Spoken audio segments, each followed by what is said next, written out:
Man, Sergeant Major Brian Rikstad, thank you for meeting with me today. For those of my viewing audience,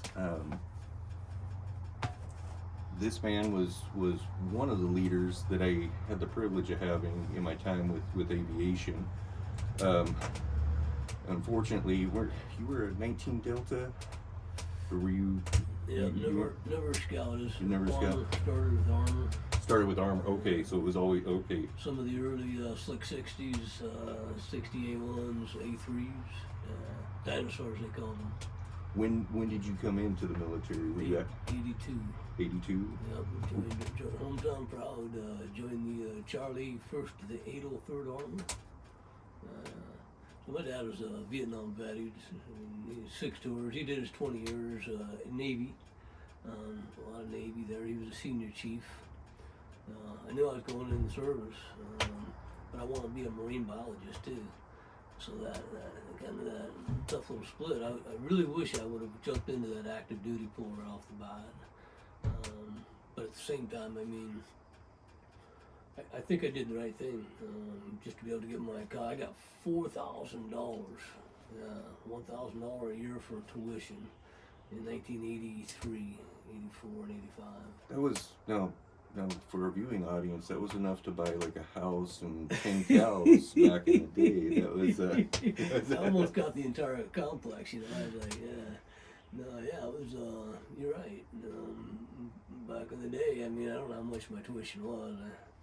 VA lady took care of all that, or the tuition assistance lady did. But yeah, you're right. This days, I mean, right now, you can't hardly even afford to get an education. You know. No. Did you grow up? We were in the big town of Little Rock, and did you grow up in Thurston County, or did you where were you from? Yeah, so I grew up in Aberdeen, out on the coast. Spent a lot of time in Ocean Shores. My mom was from Forks, and so born and raised in Hoquiam, Aberdeen, Ocean Shores, up to Clearwater. I spent a lot of time in Clearwater. Great country up there. Then went back there after I joined the Guard. I took off, and I eventually came back and went to school there at Grays Harbor College. That was my first marine biology shot. I joined Grays Harbor College. I went to work for Washington Department of Fish and Wildlife as a fisheries technician. I was the guy sitting down in Westport. You know, some of the old guys remember them. They're still there today. They bug the crap out of you about, you know, your fish catch and how many catch, and they, doing the measure. And, so you were working for the man. You were working. It was incredible, right? Yeah. I finally got on a research vessel called the Molluscan, and we used to go out and get baby clams out in the surf. That's where they would kind of free float on the bottom, and we'd bring them up and we'd plant them on the beaches at night. The interesting thing about being in Grays Harbor and being a 1 week in a month guy is that whole transportation as a young dude back and forth. Not so good. I had a 74 Mustang II as a hatchback. And one of the gorgeous car, but one of the ugliest cars people think, right? Great transportation, but I was trying to make it to drill, and I was down there and I had automatic transmission was slipping. Couldn't get out of the driveway. Wouldn't even go up the hill. I was like, oh my goodness. I got on the phone. I lived with my grandma. I got on the phone and I called First Sergeant John Witt. I think he was a sergeant first class then. And he was a Vietnam vet. The thing about being in the Guard and all those Vietnam vets, they went to work for 1 week in a month, 2 weeks a year, and they just finished their 20-year retirement, right? So I grew up with a lot of Vietnam vets finishing their tour. John Witt, he takes my call and he says, all right, give me your address. And no doubt, this guy jumps in his truck and he comes down and he picks me up from Port Orchard into Grays Harbor into Aberdeen.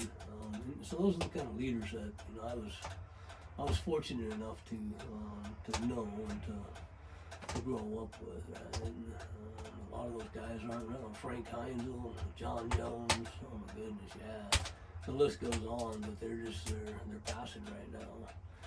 That's I share with a lot of our audience the unique time about when we were in the Guard was deploying with the last of the serving Vietnam veteran soldiers, and by the time I finished in my career, the soldiers were younger than my own kids, so it was kind of an interesting legacy of watching them and getting their wisdom, because they had been there, done that, and everything was new for us. So they were the ones that we tended to listen to for advice or just, hey, what should we be expecting?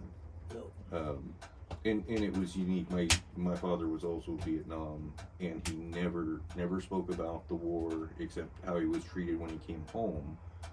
But that was one of the few times that he ever gave me advice, is when I was leaving at the beginning of the war, saying, keep your head down, make sure you're always at least with the second person, be careful not to be with too many people, you'll be a target. He just all the, it's like, where is this coming from? He just, for somebody who never really spoke about his military experience, it really became important when he realized his son was deploying into war. That's cool. So. Some of the peer work that I've been kind of doing, and the same thing with you, you're capturing a lot of stories, right? And it's so incredibly important. But sometimes if you can't make a break with a veteran, if you can't just get them to tell the stories, and I wish I'd have known this, but if you start talking about some of the time-tested procedures or the TTPs that we have today, right? And they're like, start talking about their TTPs of, the 1959 and, as far back as Korea, and some of the things that worked for them, and some of the stories start flowing, and man, I'll tell you what, it's incredible to listen to the excitement again in these guys' voice, right? I always regret not having this medium when I got to meet, and this was before I was in the military, I got to meet some of the last of the World War I veterans, and they, I remember when it went from, I want to say it was about 7 of them at the parade to being to 2, and then the last one getting to meet him from our community down in Chehalis and Troya, and I always wondered, was his story preserved? Was it saved? And I think it's important, because even though we have this incredible medium available, there's a lot of soldier stories being lost, and as I was sharing with you earlier, one of our unit passed away from cancer a few weeks ago, and it really hit hard. It was, we don't have his story. This was a gentleman that he started a volunteer coffee shop over in Kuwait. We were at this place called the S-Pod, which was, I may have shared before, but was in the Guinness book for the most polluted place on the planet. It was not a healthy environment to be living in or staying in, but he made a volunteer coffee shop where everybody was getting donated coffee sent from home. That's cool. And he would always make sure that there was coffee ready. He would use his, not like we really had free time, but he would use his before and after time to set up the coffee, have it going. I know command had problems with the whole, hey, the cooks aren't running this, we can't guarantee the safety standard of it. But I think even command realized that this was our only spot in this, basically pit where we could all go as soldiers and sit and not worry about what commander was walking in or what stress was going on. It was just a spot with a few tables and some chairs where we could go have a cup of coffee and just forget about everything for a few minutes. Hang those problems outside. Yes. And that command authority too. Hang that shit outside, because this is called the pit. Owen and I were.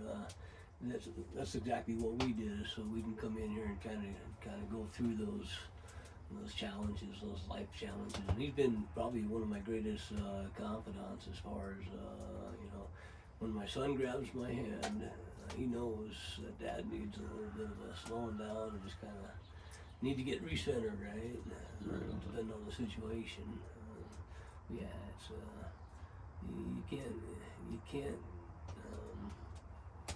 you can't give enough value to what we've done for the country, but at the same time now you can't give enough to be able to sit down here at the pit and and tell stories. We absolutely got to keep it alive. Now, one of my other concerns has been the biggest thing I have seen with guard members after we've gotten out. The ones that are isolated now no longer have that connection. Maybe not involved with American Legion or VFW. Maybe they've lost that. There's something about when you've served and deployed with a group of people, and then when you come home and that disbands, and you're no longer. I know it took me months before I could grocery shop in peace. I literally would fill up my basket of groceries and leave it because I couldn't handle all the people around me that weren't in uniform. You didn't have that uniform to the left and the right, and have that sense of surrounding safety in your surroundings. And what would you say you're encouraged to our soldiers out there who are trying to find purpose now that they're out? Yeah, for sure. That's one of the things that I grabbed a hold of right away was woodworking, right? And my dad was a carpenter. If your dad was if he was a writer, or your mom was a writer, if they, an artist, maybe they play the guitar, the ukulele. Go back to your roots, and really go back and find out what those roots are about, right? And what led to those roots. The environment that my mom and dad grew up in is totally different than where we're at right now. As the same thing goes with my children. They're absolutely amazing, but they become independent and really quick, and they grow up really fast. And I'm trying to get my son to keep holding my hand, and he loves to, right? And he's 12 years old. And if I was to tell your soldiers, or if I was to tell your audience anything, is go back to your roots and really try to slow life down, because it's going way too fast. When you hit 60, and I did this year, so I mean it goes really quick at that point. It started really going quick at about 55. In that whole staying active, stay active. If I were you, if you have a hard time getting off the couch, I've seen a video where the dude's sitting on the picnic table and it has a sign there. If you need to take a break, just sit here. You put the headphones on. He started talking about, you got to put your shadow on the ground. Is basically the gist of the song, right? Get your ass off the couch, get up, put shadow on the ground, go do something, rake the leaves, plant a seed. Oh man, gardening. I'll show you my nursery before we leave here, but I've taken my own soil and I've learned to compost it and till it and tend to it, and I'm starting my own seeds in my own soil. And it's so small, it's so tiny, but there's just a huge sense of accomplishment, right? I think that's one of the challenges, is that we've done and worked on these big movements or big operations and things, and you, when you get out, it's like, I'll never do anything that grand again. But I think the person that really gets life right knows that it's just something like making your garden, something like just cleaning your room or organizing a room, something about just decluttering boxes you've been carrying around for 20 years. There's such a freeing element in that, and I never appreciated that when I was younger. Exactly. And now I find myself, I travel a lot, but I really enjoy being home now. I think that was that strange transition of always being on the go to being, I don't want to go anywhere. I'm okay. If it wasn't for my wife, I would probably never have left the house. So you play ukulele? No, Have you played ukulele? I tried playing guitar. Ukulele has been on my list just because I'm a big Hawaii fan, and I love Hawaiian music a lot. Yeah. It's kind of a after attending a church one time on the Big Island, they did the hymns with using the ukulele, and they were doing the like the Polynesian dancing during the service, and there was just something that was really like I church time there. 10:30 was when it started, but 10:30 is a suggestion, and I remember the first time people walking in their flip flops or sandals, and it was like clear up until like 11 o'clock. People were still walking into the service. This beautiful, beautiful service with their traditional dance and using the ukulele, and then going to this incredible potluck afterward. I think every great church has. I hate to say it, you'll judge them on their potluck before you'll judge them on their preaching. But I was just so. I felt like about 50 pounds had been taken off my shoulders, just enjoying this fellowship at this Hawaiian church. So the ukulele has a special place for me for a lot of reasons, but my musical talent is maybe like the electric kazoo, or that's about as musically talented. The recorder, right? Yeah, no, I failed. I was that 2% of the kids who couldn't even play the recorder. My music teacher would just shake her head when I would come into class. Like really, you can't do Three Blind Mice or Hot Cross Buns. So. You got music brilliance over here. You got that dude right here at 0 that has tone deaf and can't do nothing. You're kind of like over here. There's computer just like with computers. There's computer illiterate or music illiterate. I'm music stupid. That's awesome. And computer stupid. I'm not the one. I'm not the one. Yeah. I can remember singing in the car when my oldest daughter was like maybe 2 years old, and her turning to me and she was, "Daddy, what are you doing?" I said, "Oh, I'm singing." "Oh, could you stop that?" So yeah, I my singing scares small children. So yeah. That's awesome. I use the ukulele, and I don't know if you know much about my most recent history. Started about 2018, and I had a lieutenant from the 2003 2005 deployment. The cab wasn't authorized until late 2005. A lot of that 303rd Battalion, they all went through the cab process for all of their, the witness statements, and they did it in like 2006, 2007. But the company that I had there was a combination of, 1st platoon from Alpha, and 3rd platoon from Charlie, and then there was a Bravo section there, and then we had a bunch of engineers shipped into us, and them guys just went. When we got home, they all went everywhere. Nobody was thinking about the combat action badge and, what it would mean to promotions, what it would mean when you hit that wall and you started looking at VA, what it would mean, things like combat service related pay if you're on the disability side, what it would mean to a disability board, if they looked at a cab. It's huge. What it means to a VA. It's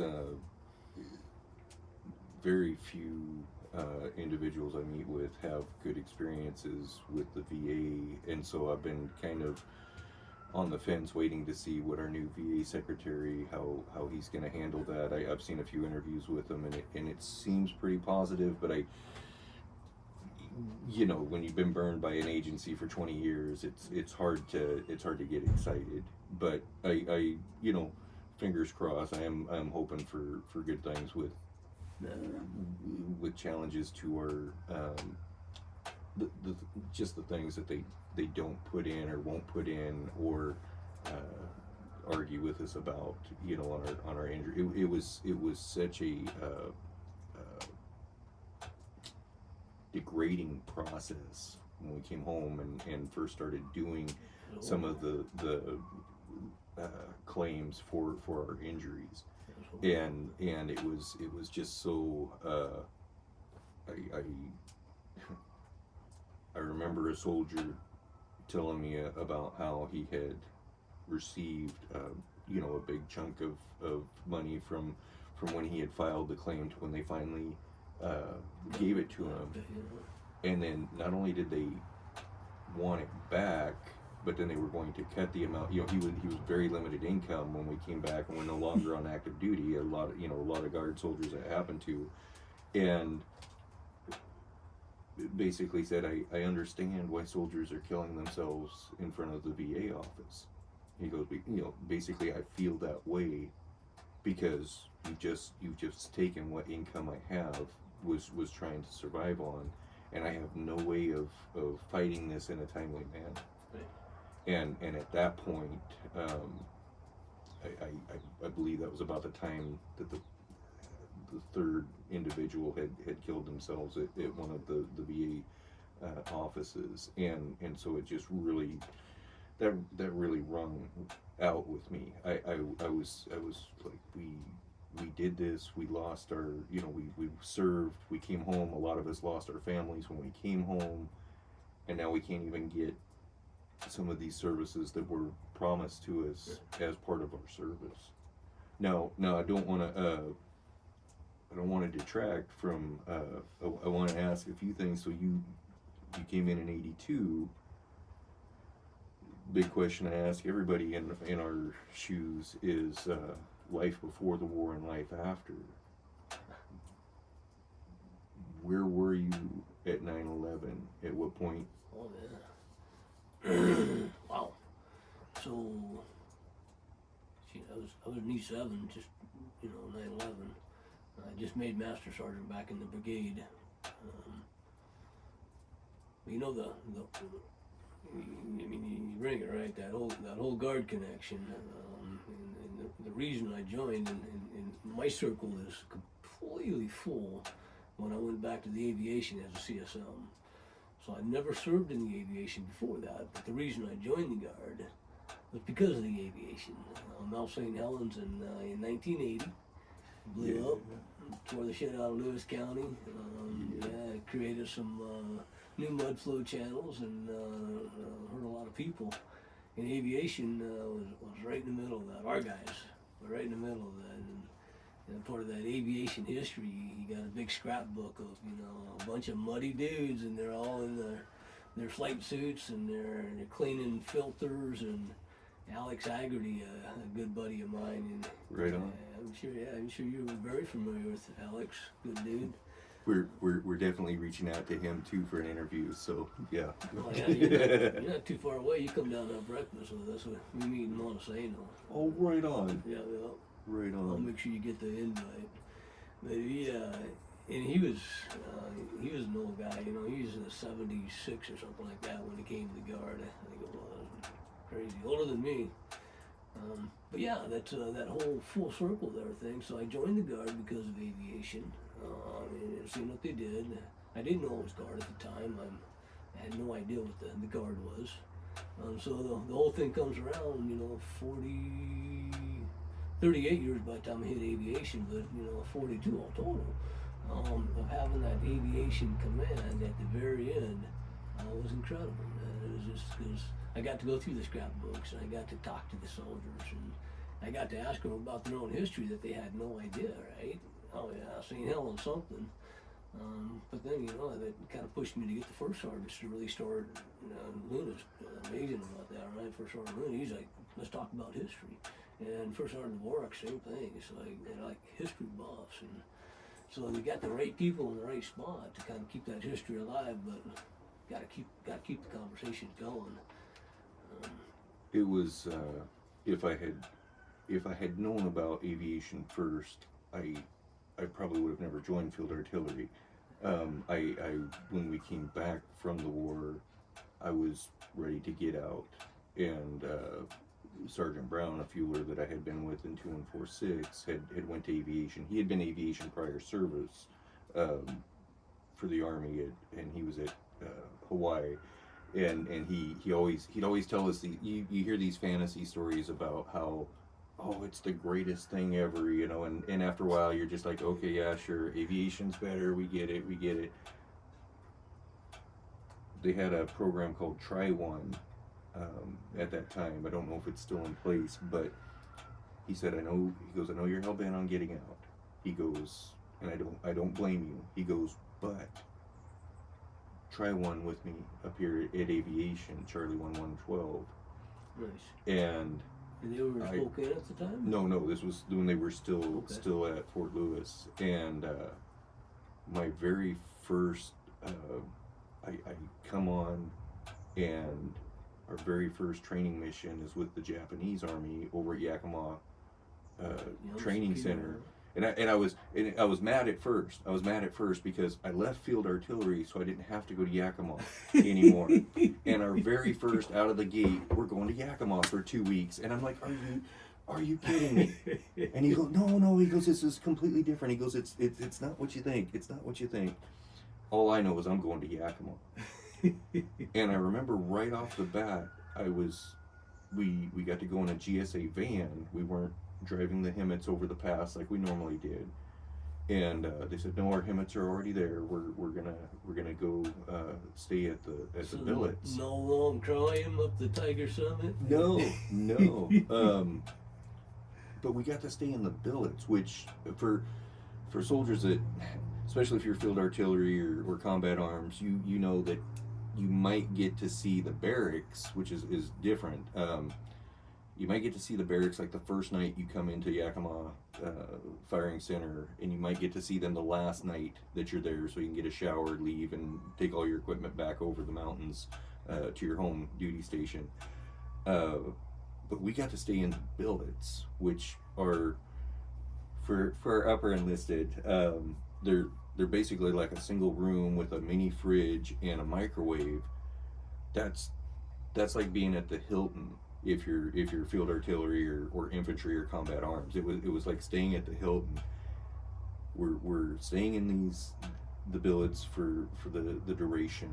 The soldiers that I'm with are finding out that we aren't staying at a hotel, and I'm like, what? And I turn, because they're really complaining about, oh, if I'd known we weren't staying at a hotel, I wouldn't have come on this mission, and I'm like, turning and he just elbows me. He goes, shh, listen. And we hear them complain for at least a half hour about this, and all I know is like, okay, it's cool that you guys sometimes get to stay at a hotel, but we're staying at the billets. This is it, we got to go to the shopette. We were able to to meet and train. My first experience really fueling aviation aircraft was it was the Huey helicopter and the Cobra helicopter. So what grade were you? I was a sergeant at the time, 5. Yeah, it was. But what was amazing is I'm fueling these birds that are no longer ours. All the Vietnam shows you watch, you always had the Hueys and the Cobras, but they were no longer part of our arsenal. We had sold all of this to the Japanese Army. But my first experience is fueling our old equipment that now belongs to a foreign army. And then after that was when I started to get to fuel like the Blackhawks and the Chinooks and our own aircraft from our own unit. We had the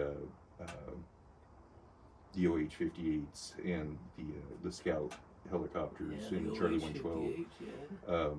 But it was just amazing seeing how the Japanese military took care of their equipment.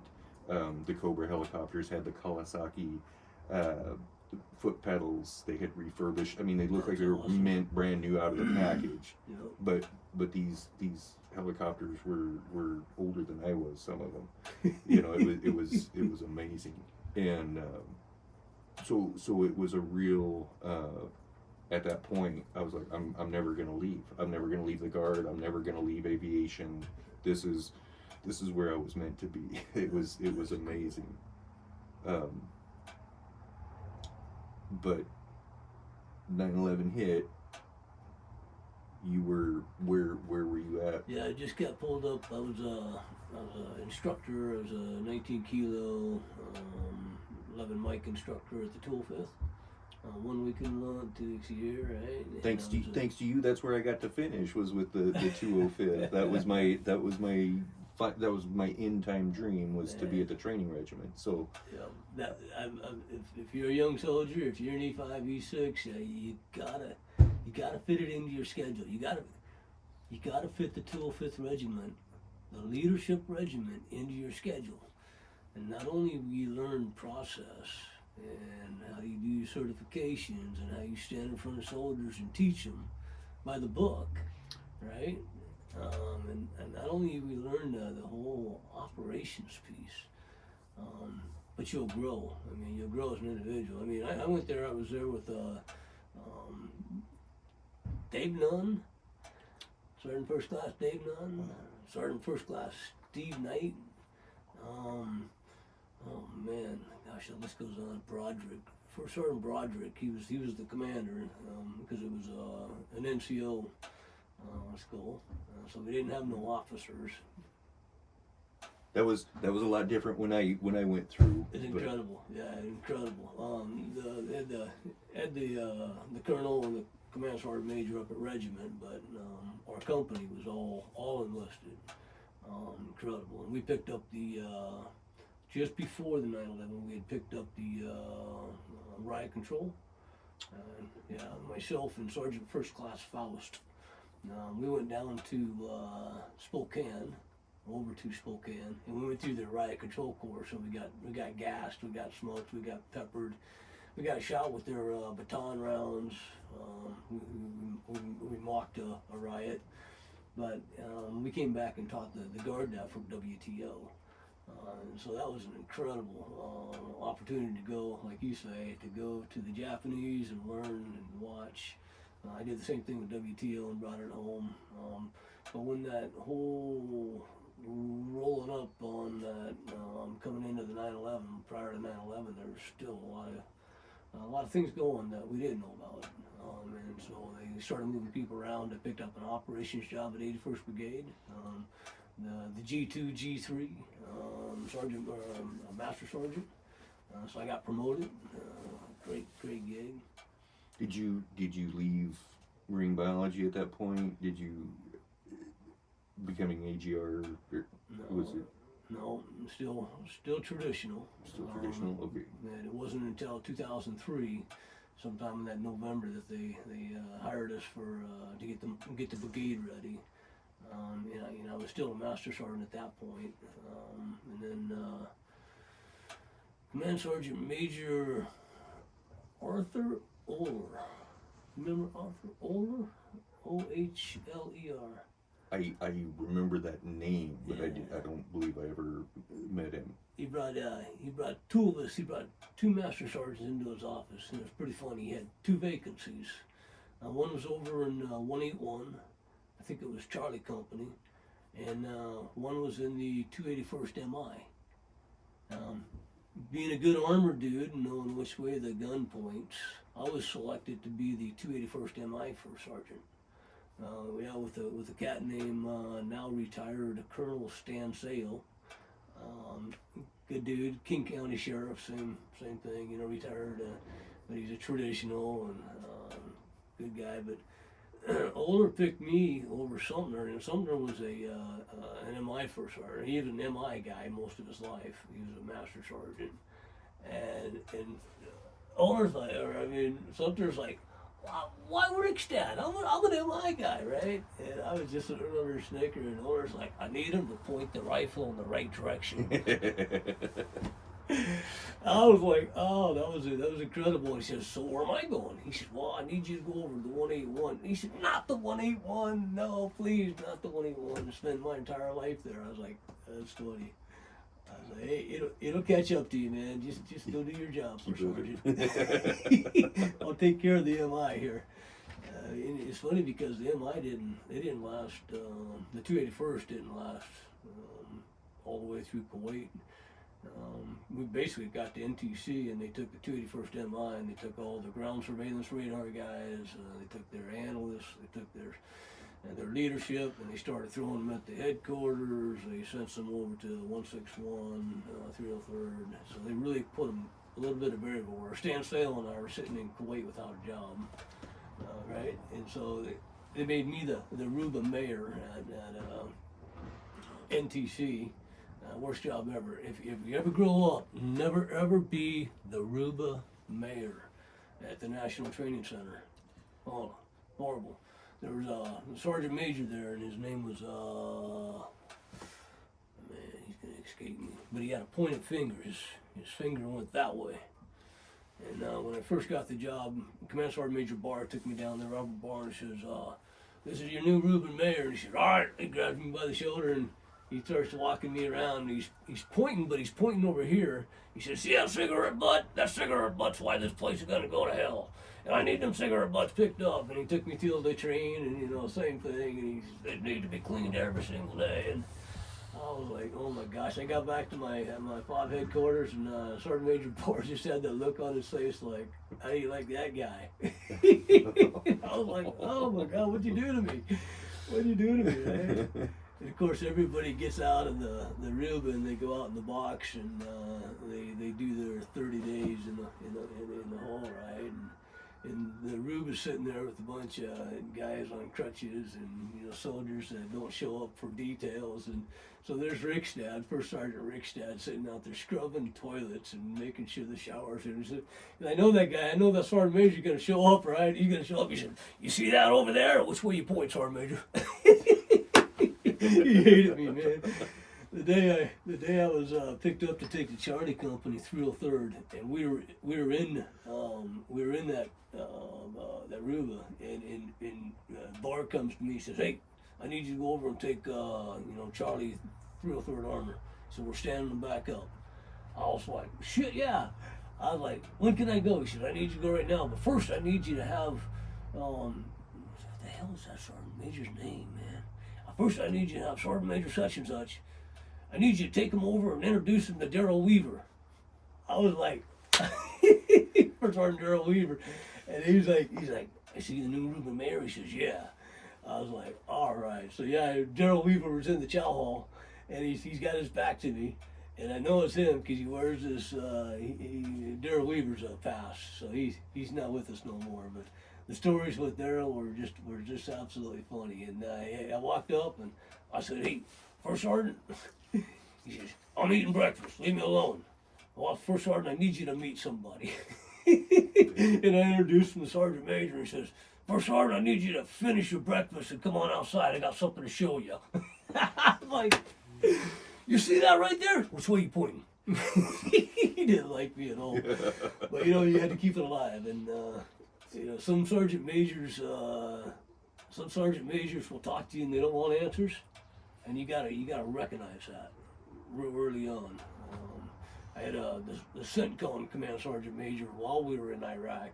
And then McConis, I think he was a staff sergeant. Anyways, he comes in off a detail, and they come in our own gate, so they just come rolling right on through, right?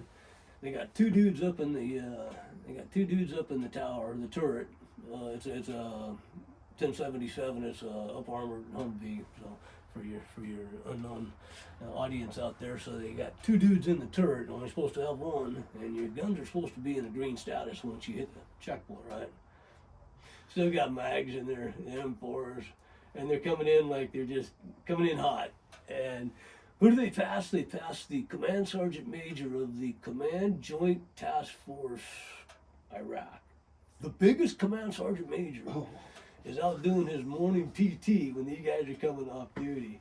And he passes them, and Command Sergeant Major turns around, looks, and he says, "I'm going to catch that Humvee." So he starts following them, and he's following them and following them. These guys are going to morning chow, right? My goodness. So the Command Sergeant Major catches these guys just as they're getting out of the vehicle, and Staff Sergeant McConis is trying to answer all the questions of Sergeant Major, and he doesn't know who he is because he's in PT running gear, right? But he tells them. And these guys, they're just trying to answer his question. He said, "I don't want you to answer my question." So anyways, we end up going up to Command Sergeant Major's office. It was beautiful. I don't even know where I was going with that, but the stories are alive, dude. It's always a bad. There's never a good story in the sense of when you have to go to the command sergeant major's office because you didn't unload your weapons or you did something unsafe in front of the sergeant major. So it's yeah. That's a bad day. It was, yeah, I bet. I have to inform the two sergeant majors between me and this guy too, right? And that's that whole chain of command comes up and comes down. When they say it rolls, it rolls, and it hits that. That is a truth. That is a truth. That is a. Yeah, so I get to Iraq with the 303rd, but we don't take our tanks. That was the only people in the country. And I will tell you that was a big lost point for at least in the Guard, because field artillery units, armored units, when you train and train and train on this mission, on this equipment, and then you finally get deployed to a combat zone and you don't bring the equipment and you don't get set in on equipment that you've trained with, by the time you come back, and I remember all the bravado of like, oh, we're gonna be firing guns as soon as we get back. Nobody cares. It's like, why? Because the next time we get deployed, we know that we won't be using this equipment. Exactly. So that was a hard piece of trying to convince folks to stay.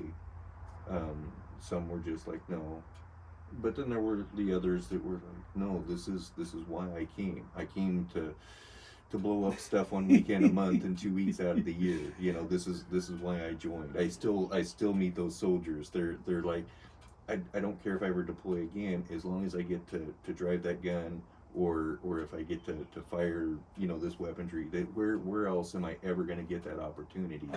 So it's but like I said, it was a very rough point retaining soldiers when we came back at the beginning of the war. There was a lot of adjustments to be made. Yeah. Well, you know that improvised infantry brigade that we were, right? it was good. I mean, it really took us out of our element. I know we can't see everything that happens up here, and I ain't got a clue either. But that war was kind of that transitioning, right? That 2003, coming in for the invasion and getting things, and they're starting to settle. They started looking at maybe the big tanks. Maybe there's a place for them. Probably not, right? Unless we want to take a right turn and head east into Iran, then that's another fun piece. But that's not where we were. That's not kind of who we were, right? And especially the Guard. I mean, right? And there's still a lot of that out there, right? And we had one of the tightest gates. South Padre was one of the tightest gates. You didn't come through the Staff Sergeant Williams without showing 100% ID. It ain't happening, right? We had a showdown there. We had blue on blue one day, and it was like we had a 50 cal, we had a 240 up in the nest, and we had that gate covered well. But that was that convoy. It was a 3-corps convoy, and the command sergeant major that came out in front of that all strapped up and looking good. He shows his ID and he wants to keep going, and Staff Sergeant Williams, I'm sorry, Sergeant Major, I need to see 100% IDs by order of the commander of this base.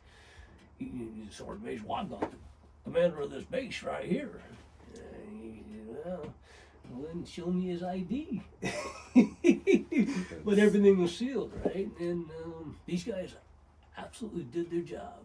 They turned that convoy around, and that command sergeant, command sergeant major had to go back around and see the first cabin. They didn't let him in, and he had all this PTSD coming up. I mean, it was scary. But Staff Sergeant Williams told Command Sergeant Major Gainey. I don't know if you ever knew Gainey. I knew the name, but I don't believe I ever worked with him. He's a badass. Yeah. I at some point, I fueled almost every piece of equipment in the 81st Brigade. At some point, So Gainey was a 3-corps command sergeant major, and then he went on to the Pentagon, and but Gainey's got a great story, but I won't lead down that road. But when he got to hell, he died, and when he got to hell, he says the devil wasn't ready for me. And that's it. You wasn't ready for it. And I believe, just knowing that guy, because I stood in front of the desk of some of those soldier issues, right? 3-Corps Command Sergeant Major, but General Corelli, the cavalry, the 2-star commander, General Corelli, he was the base commander, and the 3-star was a headquarters within that, right? So that 3-star wasn't the commander, but like Corelli says, he coined every one of my guys, every one of them. He come down and he come out. Corelli's a big boy, and he's a Tacoma guy. He's up north. He came down and he got out of his rig, and he had a big helmet, big body, just an absolute monster of a general. And we thought our asses were grass. Captain Hamilton was there, Dave Hamilton. Wow. Did you ever get to sell it? Yeah. Yeah, he's a good dude. I was there.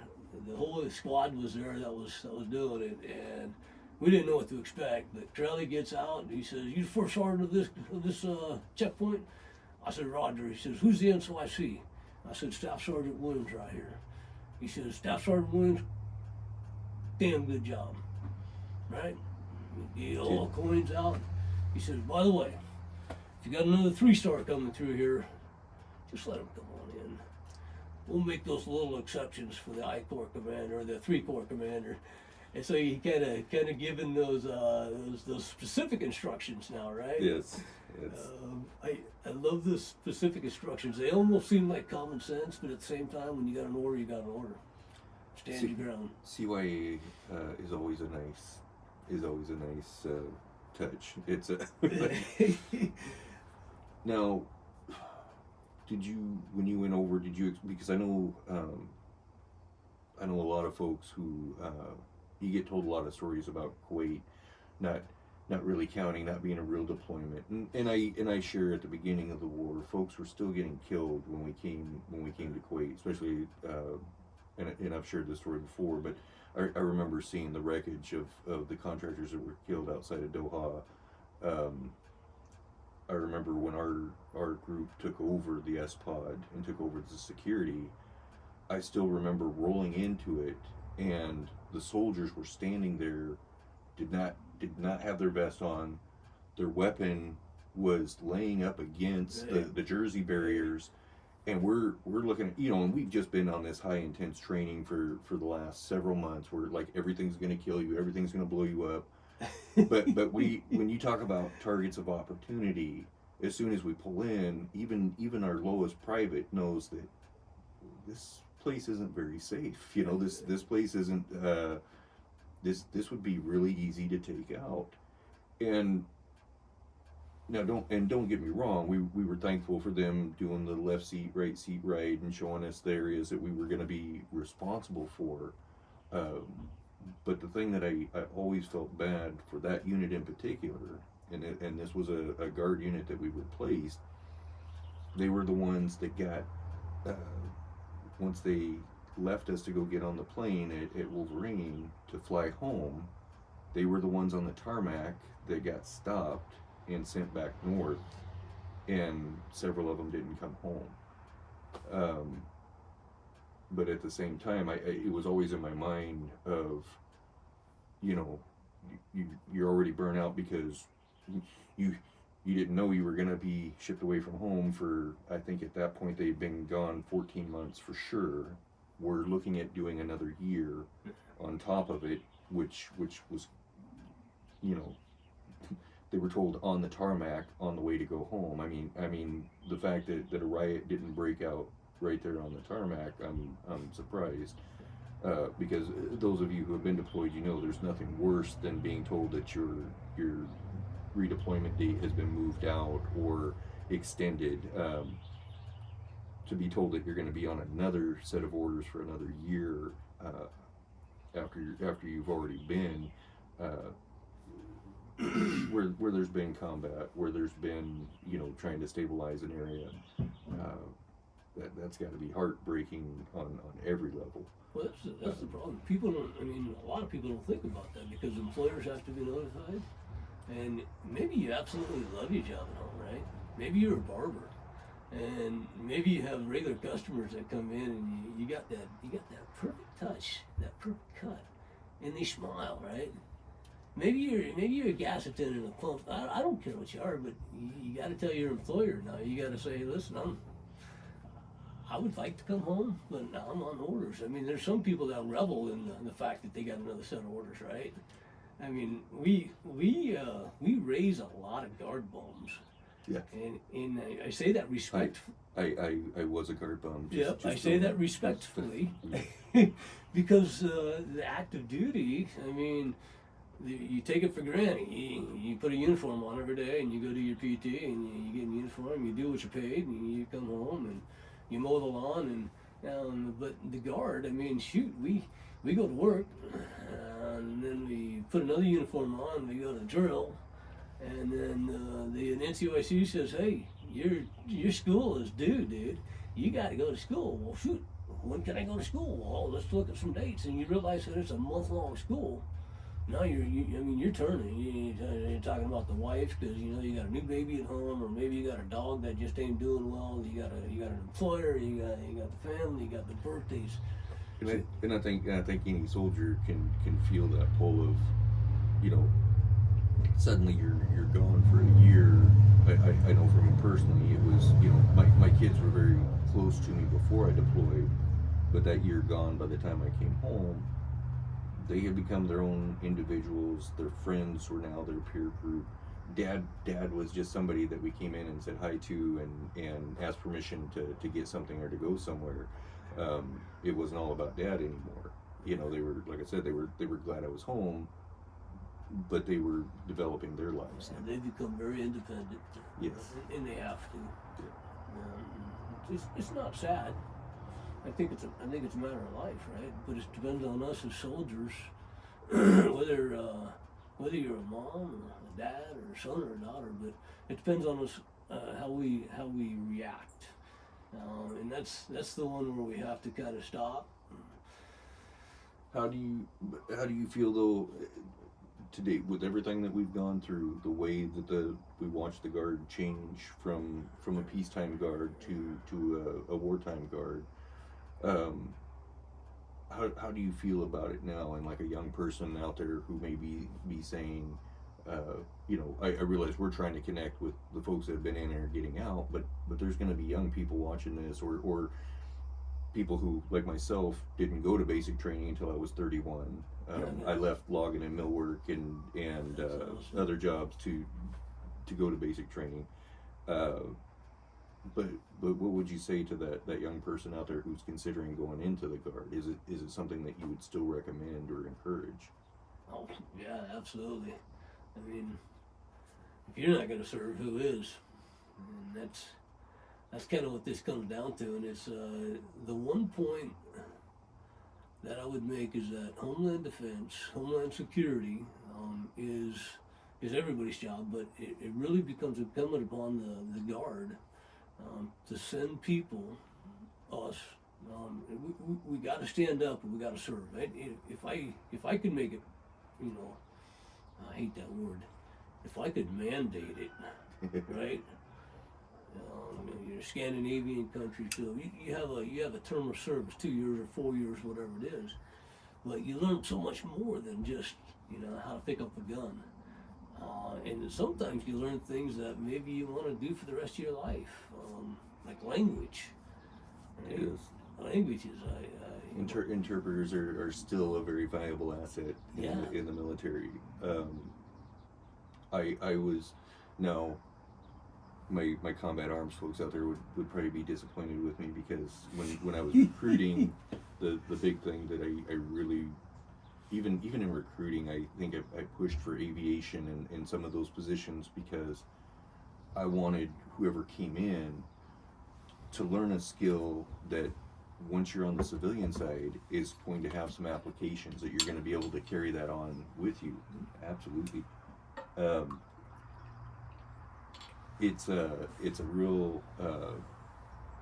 I've met people on both sides of that fence who, hey, I served 20 years in infantry until my knees were shot, but I didn't necessarily have a skill to use on the civilian side.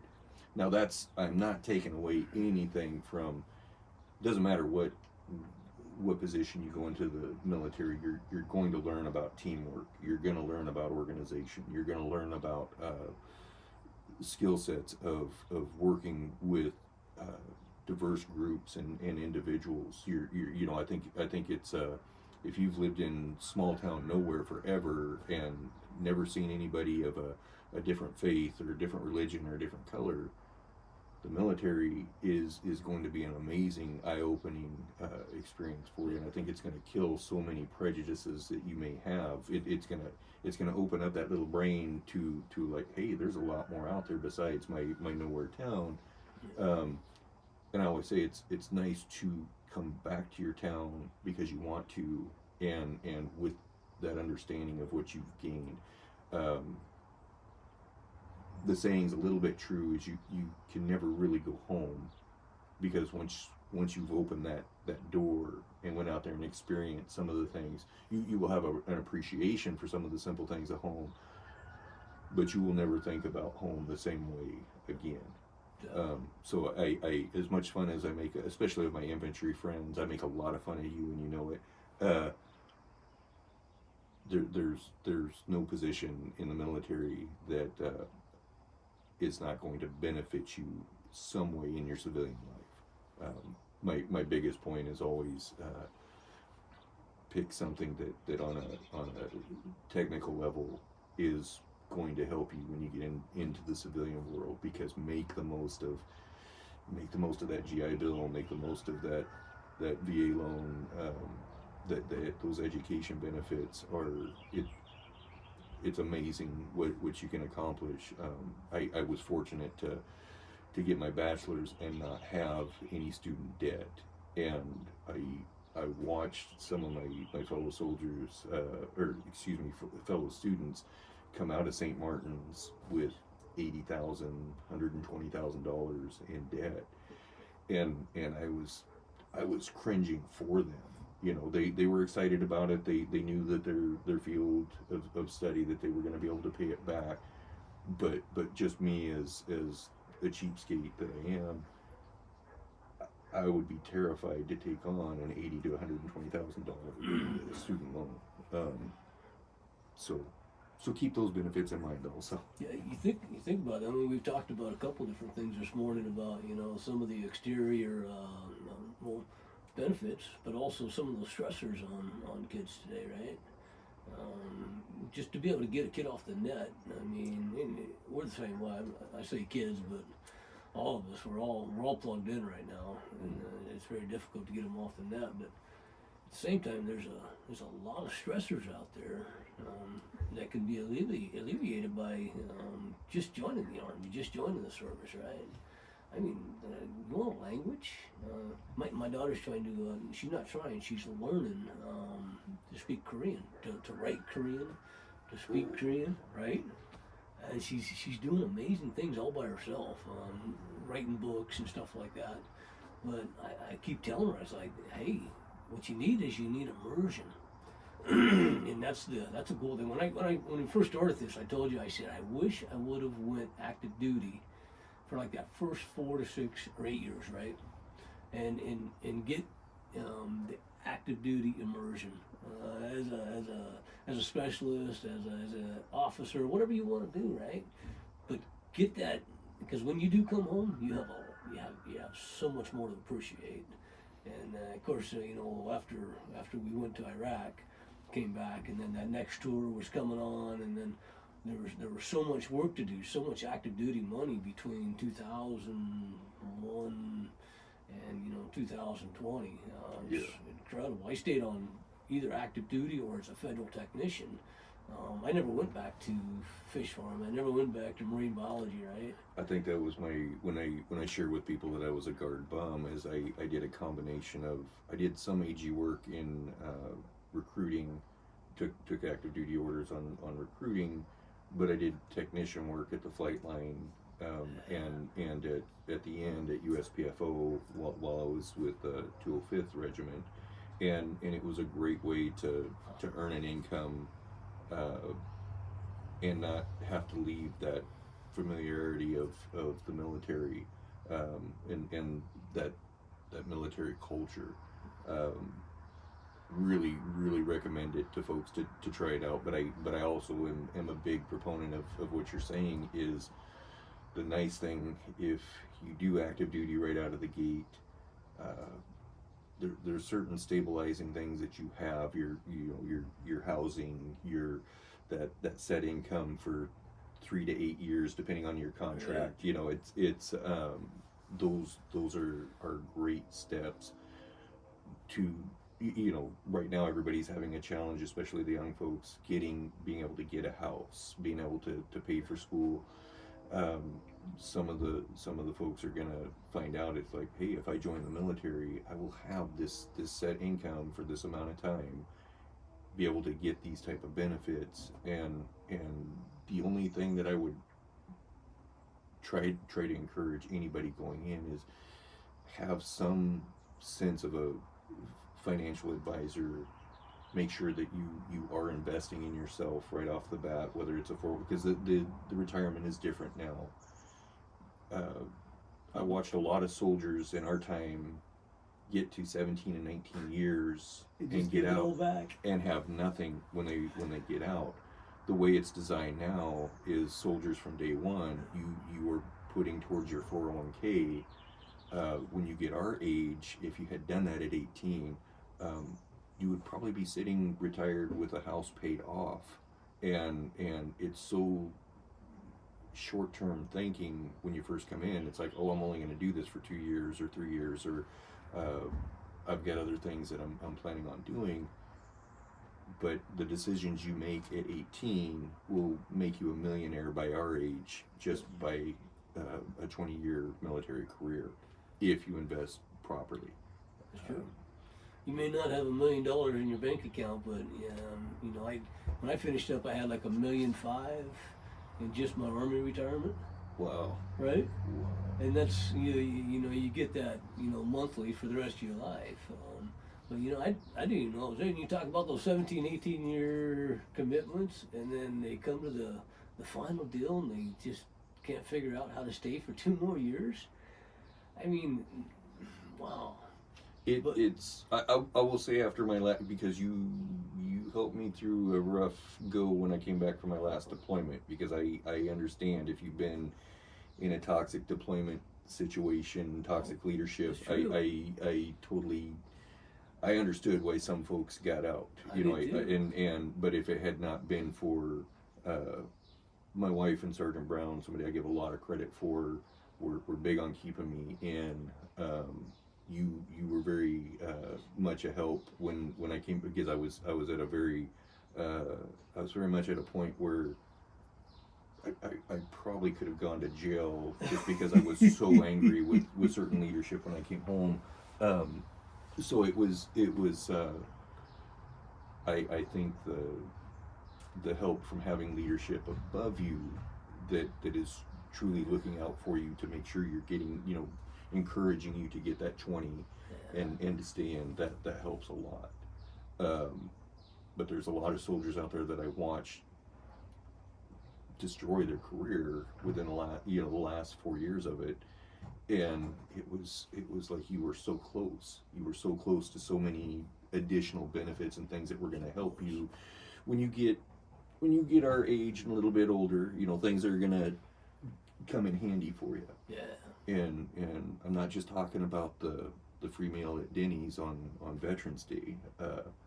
There's a lot of programs and things out there for us. A bunch of my some of my more successful soldiers that I've had the chance to meet and understand, and is while they're on active duty, if they were moved from Georgia to Alabama up to Washington, they were investing the whole time that they were doing that, right? So you find yourself a small rental home, you give it to a management company while you transfer up to Washington for a couple of years. You got houses everywhere. I hope to be interviewing Colonel Calcote soon, who did a lot of that, and I'm hoping to share that with soldiers also. But one of the things that really impressed me was a couple of times I was on counter drug mission with the guard, and so we would go on these 3-month missions following the scout helicopters. This is back in when marijuana was still illegal in the state of Washington, and we would search out for marijuana grows in different fields and valleys and on state land and federal land, and it was interesting. One of the soldiers that I was working with, it was also a fueler. He had jumped on 5 different deployments and was living at home with his mom, and he just kept saving his money while we were deployed. He didn't have, most of us had family that, you know, this wasn't realistic for a lot of us because we had a wife and kids at home, but he didn't have those things, and he was able to save that money from his deployments. Nice. And I remember being again in Yakima, of all places, Yakima Firing Center. We had parked the Himmets and we're staying at a hotel. But he asked me if I would come to the bank with him. He was kind of nervous. He said, I need to sign some paperwork for a house I'm buying in Lakewood. I said, sure. And I went with him, and I watched him write a check for $98,000 for a house. This is before the housing boom, back when everything was still being foreclosed on and everything was a lot cheaper. But still, $98,000 cash. This soldier wrote this check for this house. He had his first home debt free. Awesome. I just did not. I never had that discipline. Still dream of having that discipline. But these are just some of the things I would share with you out there that are thinking about the military for a career and don't have a lot of maybe you don't have a home or don't have a lot of options of getting a home or schooling. Just again, I will always share that advice with you. These were things that a lot of us did not do when we were soldiers, and we can always share the woulda, coulda, shoulda. Shoulda, woulda, coulda, yeah. Yeah, I jumped into an infantry refresher course, because that's what I was familiar with. 109 credits of infantry refresher course. You know what that got me? Yeah. Nothing. Yeah. But I was familiar with it, and I knew I could, except for the engineer stuff. Them guys got math skills, right? Engineers are impressed when I know they get a lot of flack over the levees failing in Louisiana back during Katrina, but it's still amazing what the Army Corps of Engineers does. I don't think people realize how many sites and that they have built and put together, and the communities that they save just from the work that they did. Incredible. Or do. Yeah, because people put their right hand up, and they said, I do. They swore to protect, and the domestic and the international. It's because somebody stood up and they put their hand up and they says, I want to do that. I will always, what brought me into the Guard was years ago, back in '88. I was fighting forest fire with the Forest Service, and we were getting our tails kicked. We had been, I want to say, at least 24 hours at this point doing initial attack on a fire. We're tired. Like I had hoses burn behind me, lost water pressure, because we didn't get the hot spots, and they had burnt the hose behind us. And all of a sudden, this group of Army soldiers in the old BDUs comes walking through, and they've got these bladder bags on their backs, and they're putting out the wet spots behind us so that our hoses aren't getting burned, so we're able to deal with the real fire that's in front of us.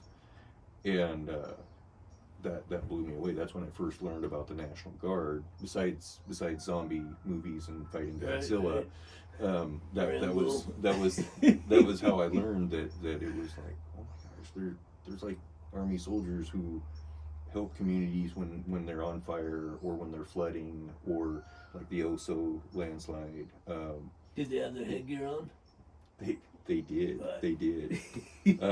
So the ongoing joke is most soldiers know you don't go anywhere without your cover outside. And even in a lot of settings for the military, you always have your headgear on. Aviation is a different monster. You can't have headgear on because not only will the turbines, blow it across the tarmac, but it could potentially get sucked up into a motor and cause a lot of damage to a several $1 million bird. You could be that guy. I could be that guy. So it was funny coming from 81st, and I still will never forget one of my first encounters with, at the time, was First Sergeant Twaddell, retired Sergeant Major, Command Sergeant Major Twaddell. I go to the flight line and I'm getting ready to get my vehicle ready, and I go, "Hello, First Sergeant." He goes, "Oh, call me Mike." And I look and I'm like, "First Sergeant, that's not gonna happen." And I point to my rank, which is E5, and I point to his with the diamond in it, and I'm like, "First Sergeant, that's not ever gonna happen." "Okay, suit yourself." And he walked on, and I realized when I started learning the difference between the technician world and the aviation world compared to combat arms. Well, I know they say combat arms also, but when you're with a bunch of gun buddies, rank is very important. Structure is very important. There's not that laid back mentality unless you're playing spades in the tent. So aviation was, again, it was just one of those things that, I'm never gonna leave this. It was amazing, right? Walking there. Soft but comfortable, like Yes. a down comforter. But when I meet him, every time I'm meeting him is usually off post without my cover, because I'm so used to not having a cover. It was very awkward when I would have to go off the flight line for something and would run into him, and I would never have it. I would never have it. Post something on social media. Not only you're sitting on top of your feeler, but you don't have a cover on. That's still my favorite picture of. It pops up in my feed from time to time, but I have that lawn chair on top of my hammock, just having a Dr. Pepper, waiting for the bird to come back in from the fire. I'd just be like, "You need to fix your shit, right?" I'm sorry. I'm gonna put a pause on this and check how we're doing.